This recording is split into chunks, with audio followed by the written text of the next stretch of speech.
Do you remember the insurance company commercial from a couple of years ago? I'll not call the company by name.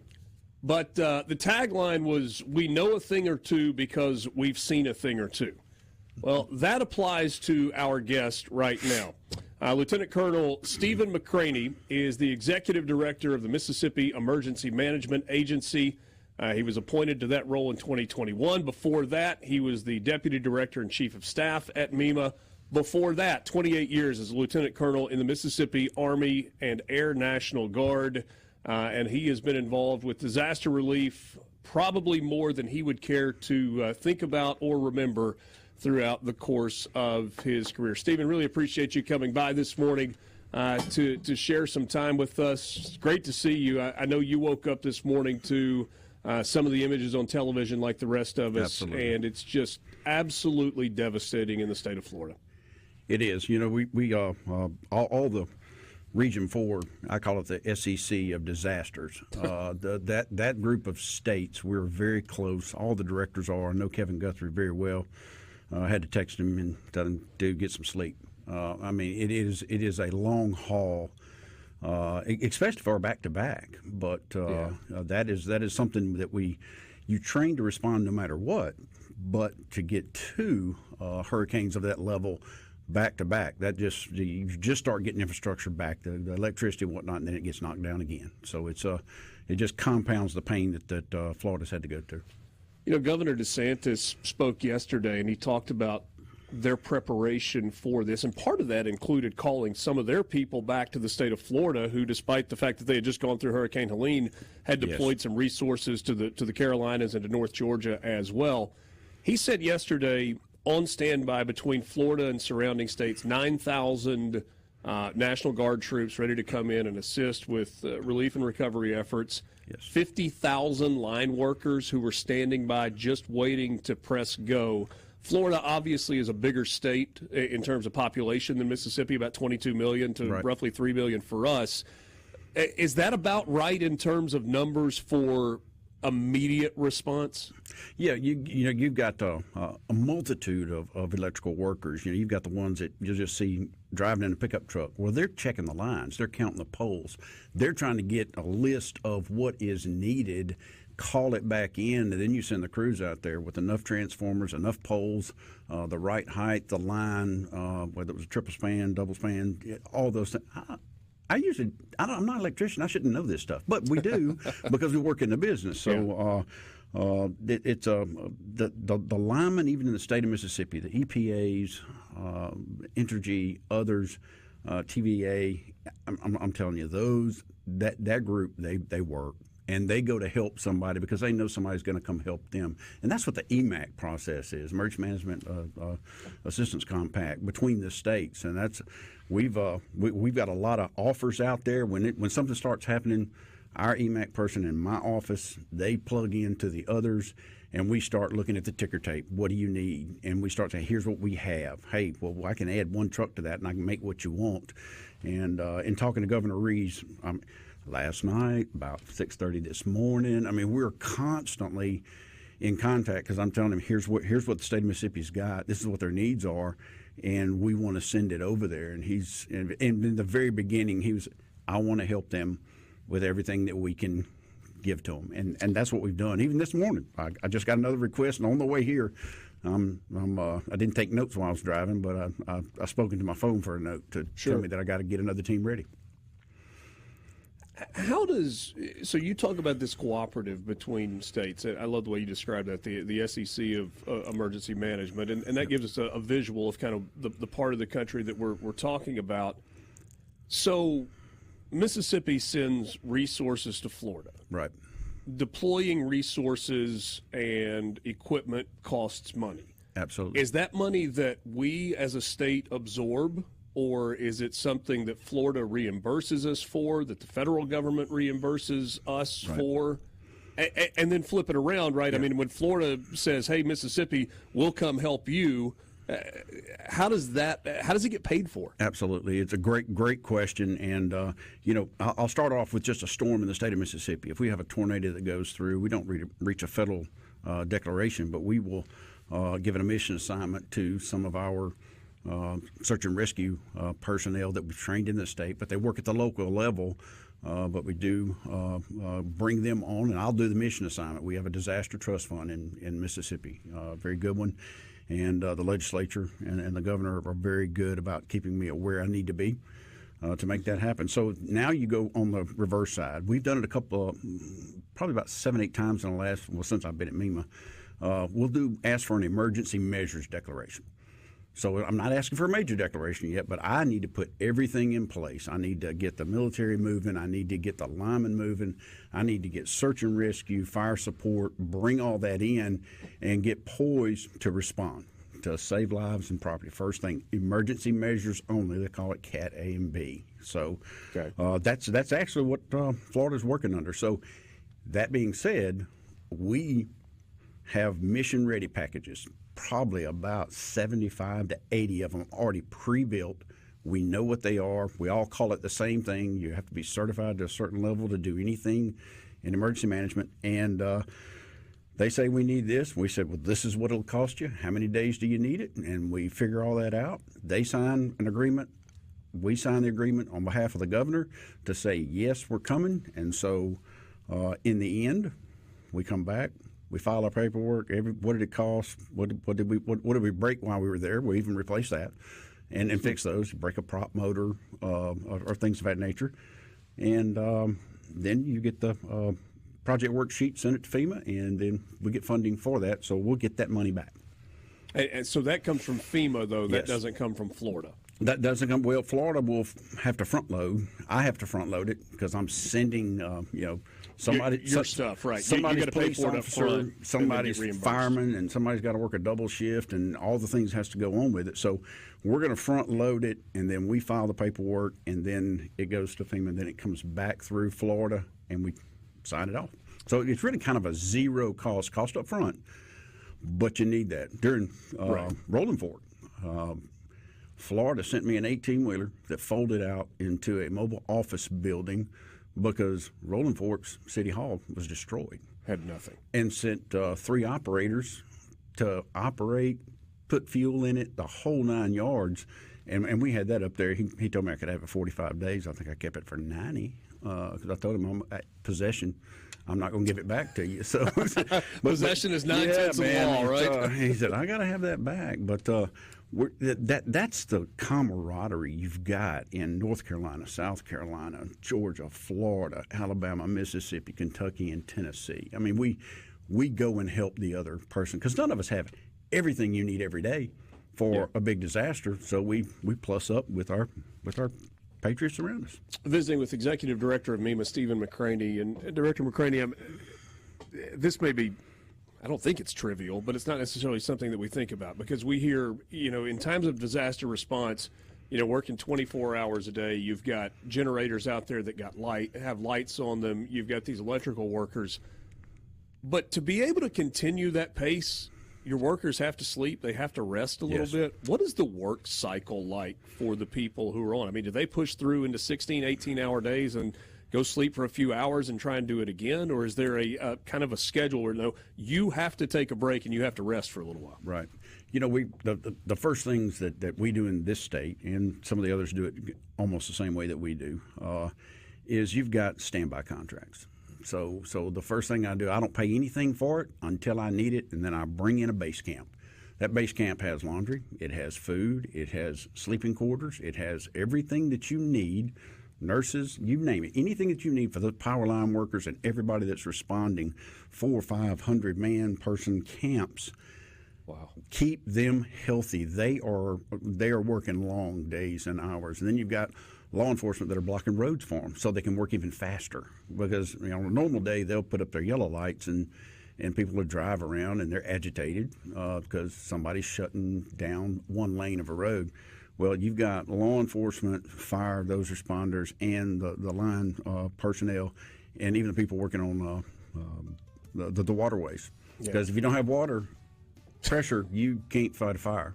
So we got tankers that are going there now. Visiting with Stephen McCraney, Executive Director of MEMA. You got time to hang with us for another segment? Absolutely. There is a political element to disaster relief. I know that's exactly what Director McCraney wants to talk about. I think I'll go now. It is. Maybe I shouldn't have teased that coming back. Very much in the news at the federal level and at the state levels as well. We'll talk about that when we come back. How do you cut through that red tape to get the job done while politicians are going back and forth a bit? This is more. We've got more of the Gallo Radio Show coming up after this on SuperTalk Mississippi.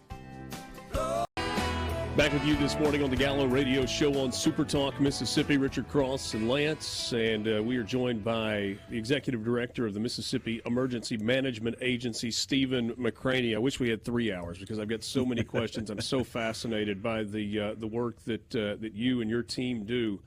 I feel like we were talking a little bit about coordination. You were talking about coordination between states, and even though your title is Executive Director, I feel like it could be Director of Logistics.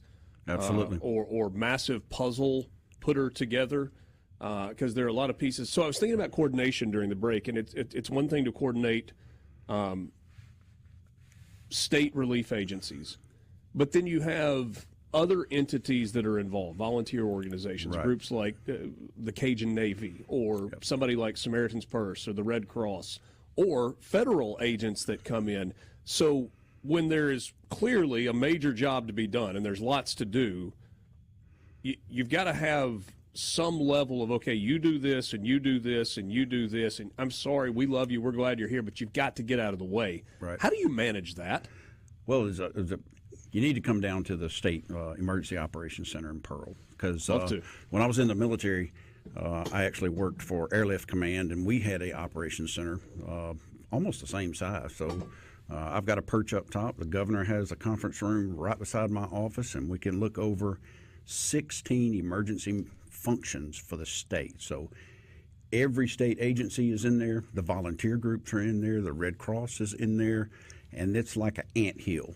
I mean, there's desks, but you can walk over and talk to somebody. You tap them on the shoulder. So those emergency coordinating officers sent to us, we train them, and they report directly back to their agency. Sometimes I need the Department of Transportation. I've lost a culvert under a highway. Just happened just a few years ago, and Brad White and his folks, they got a culvert put back in and had that highway back operational within like 12 hours. Wow. Sometimes we need the search and rescue team. Sometimes we need the highway patrol. I mean, so we're all sitting right there in one room. Now, we learned during COVID to do things a little virtual. We got better computer-based, and we can work from anywhere, anytime. We don't miss a beat. So it's we are what they call ESF2. We are the coordinating agency for the entire state of Mississippi. Yeah. And working for the governor, he gave me one mandate. He said, keep me informed of everything that's going on. Do your job. And that's a short sentence, but that is a huge lift when you have a COVID that nobody's seen ever. How do you operate that? You put Department of Health in. Health was in the lead. We became a huge logistical arm for them about how do we find masks somewhere in the world because nobody's got them. C-130 drops out of the sky on a Friday afternoon at 4:45. Okay, let's go up there and do that in the Delta. Oil spill, worked that one. Nobody would have thought I'd be working oil spills. I think I get all the one-offs. The city of Jackson was not a normal mission for us to go in and help and supervise and coordinate getting the water back on. Yeah. But you're talking 545 18-wheelers worth of bottled water that we had to distribute. And the governor looked at me and says, what are you going to do? I said, go do your job. I'm going to hire me some water people. So Rural Water Association sits in our Emergency Operations Center. That was my first question. Hey, nationwide, who you got that's got water systems like ours that are two systems in one, et cetera, et cetera. And they came out of the woodwork. We brought them up here. Those guys actually work on it each and every day. And I hit the mark of, I told him, he said, you give me about 21 days, I'll get it done. He looked at me, really? And I said, I don't like handing out water by the truckload. That is a huge lift. It's a logistic nightmare to do that. So we hit the mark. We did it. It's just you got impressive work. I am involved in what I call speed. you can't wait. You got to go do it. And all right, so I'm glad you brought that up. I want to go back to something that Governor DeSantis said a couple of days ago. He was talking about the response, and he said you really need 72 hours to get a true handle on what you've got to do and really get the relief efforts underway and start getting power and water back. He said, but if you're going to implement that 72-hour window, then you've got to be ready to roll the second the storm clears. Do those numbers kind of add up to you? Yeah, we say 72 because you've got to bring a lot of things from the back row. I mean, you can get the linemen out there. I was watching deputy sheriffs last night on a couple of stations that they've been out trying to assess their counties in Florida since 1 o'clock in the morning. So they're already trying to get that assessment done, because you don't know what you got until you get out there and actually see it, and that takes a little bit. So while we're assessing, we're also fixing some things as well, but it's not going to be there quickly. And so simple things like medications, have a bottle or two. If you don't have, you go out of town. If you've got the bottle, we bring in a CVS or somebody will come set up a temporary pharmacy for us. So you do need time to crank that big machine up, let it warm up, to do everything that needs to be done. But you go life safety first. You get those things that you need, the power, because you have people at home that are on medical equipment and things like that. You have charging stations. Your shelters are set up. So you're doing it to save life and keep it going. But then you got to crank up a debris removal. That takes time. To get those roads back open so the ambulances and fire trucks can run up and down them. And you look at Florida right now. We just this morning I was talking to the governor on the way in here, and I told him, I said that they've requested tender strike teams, which is they need the actual trucks that can haul just water for a fire truck, which has a limited amount of water. And if your water pressure is not working, you're not going to put out the fire. So and a lot of electrical fires get started because of electricity and other things. So it was a no-brainer. And he said, let me know when you got it done. And I texted him before I walked in. I said, we got it. We're mobilizing the crews, and they're going to head that way. Visiting with Stephen McCraney, Executive Director at MEMA. We've only got a few minutes left. Big news has come out, and there's been back and forth. FEMA's out of money. They don't have enough money.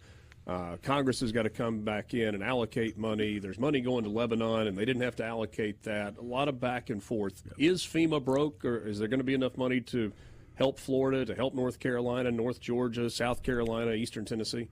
The federal government ran out of money earlier in the year, and what they do, they put into place like old projects. I'm still working Katrina, trying to do some projects down there and finish that up in the next 2 years.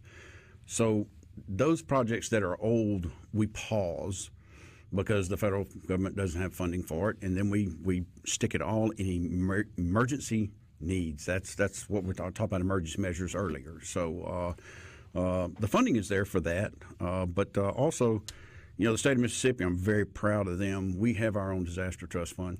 We're going to operate. We're going to move. I don't ask permission. I just ask the governor, and he says, do it. Of course, it's your job. So he gives me the authority, supports me awesome at MEMA. So we're ready to respond. The legislature puts the funding into our account. Every year we say, here's our average. This week we burnt 3/4 of a tank of gas. So I've only got a quarter of a tank left in my funding. So they plus me back up again. Yeah, that makes sense. And we keep going. And we've, since I've been there, or the history of the agency, we've never run out of any funding at all. Do you believe that FEMA's response was too slow in the aftermath of Hurricane Helene? I think they're a huge organization. You've got to anticipate what's coming, and I think sometimes you get into a grind. And I tell everybody at work, hey, we do this like we know how to do it, but we do it like it's the first time. Let's run into it. Speed, because one, the public's got to know you're there. It's your job, and I've been a public servant since I was 21 years old. My first police officer job, and so you work for the citizens of the state of Mississippi, And even those folks that are vacationing or traveling, and they don't know where to go. So you've got to tell them, you've got to attack it, get ahead of the problem, make a mistake, admit it, and then move on. And I think sometimes people get into the spin of, well, this is why, but we were really doing this. Perception is reality. And I think in the state of Mississippi, MEMA, under the direction of the governor, I am appointed by him, and we've shown that we're going to do it. And I don't rely on anybody else to get it done. I can do contracts very quickly for anything we need. Now, there is the machine. When you get a federal declaration, there's a lot of lawyers that never leave a room and come and tell me I'm doing things wrong. I said, well, if you were here when I was here, you'd be doing it my way too, because that was the only way to get it done. And I've had to apologize a few times, but we do it right in Mississippi. That's the forgiveness versus permission when you really brother. get into it, and that's probably not a bad way to operate. Director McCraney literally could do this for hours, but know your time is precious. Appreciate you coming by. Look forward to visiting with you again in the future. Well, I appreciate y'all letting me sit in the big chair on this side of the desk today. This is awesome. Yeah, well, I couldn't make it to Jackson for the 6 a.m. start this morning. Stephen McCraney, Executive Director at Mississippi Emergency Management Agency, thanks so much for your time. Thank you. This is the Gallo Radio Show on SuperTalk Mississippi. We're back after this.